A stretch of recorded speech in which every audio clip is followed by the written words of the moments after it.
about moving to Burlington, there were several things that really drew us here. Number one is just the incredible spiritual need. Less than 3% of the population here would be characterized as evangelical Christians. And the city really had a reputation of being a graveyard for church plants. The average shelf life of a church plant here is usually about 3 years. And so, that was one of the things we just said, this is a tough place, and we're committed to having a marathon mentality. And so this is the kind of place we could see God sending us. So the second thing is we had spent about 6 years in urban New Jersey, and we felt like that Burlington really kind of mirrored that. And so the lessons we learned in New Jersey actually really translated really well to Burlington. But the last thing is we really believed we could enjoy just doing life in Burlington. Despite the fact that it is kind of like a crazy progressive city in some ways, we really love it here.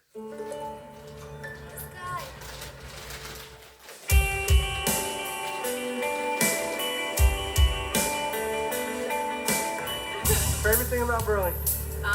Church Street, of course. I would say the people. It's like Asheville, North Carolina, where I live. I love it. Paddleboarding on Lake Champlain. The food, the shopping, and the quaintness of the area.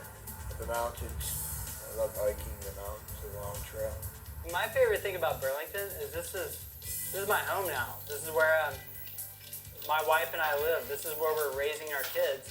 And we care about this community because it's home for us.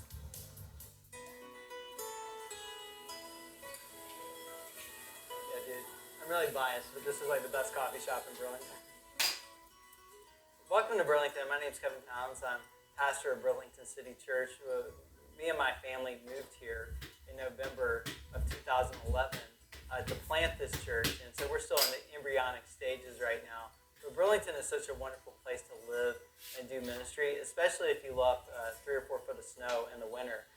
It's cold in the winter, but we have snowboarding and skiing, and it's really fun. People probably would miss this, that you can cross-country ski to work on days when it snows a lot, and that's really fun. This city of almost 45,000 people is one of the least church cities, one of the least Bible-minded cities in the United States. And there's probably around 16,000 college students that come to this area every year to go to school. One thing that a lot of people in Vermont don't know is that there's a growing influx of refugees from around the world that are moving here from all over the world, places like Vietnam, Sudan, Bhutan, Burma, Burundi, some places you've heard of, some places you've never heard of before, and they call this place home. And Burlington also happens to be a very progressive place, politically and spiritually. We're the 5th state to legalize gay marriage. This last year, the city of Burlington just legalized marijuana, at least recreational marijuana.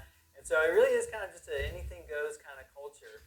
And the third thing that really stood out to us is we just really knew we could enjoy doing life here. We love being outside.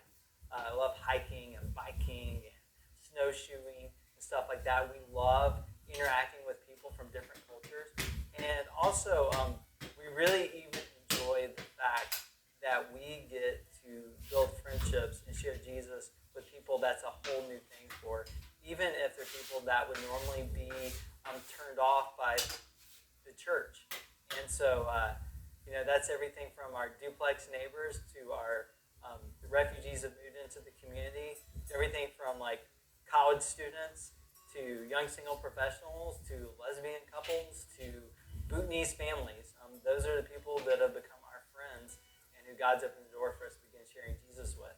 And some people will look at that and think, wow, that's a really challenging place. But it's a place that you can really look at and go, hey, this would be worth spending my life here to see what God could do.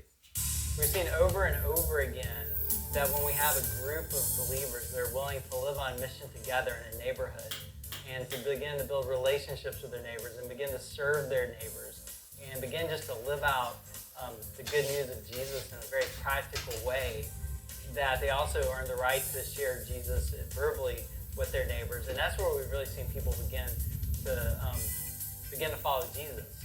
It's in the context of these groups meeting together and living together and serving together in the same neighborhood. And after a while, people begin to see the difference that Jesus makes, and they're also willing to listen to the difference that Jesus makes in our lives.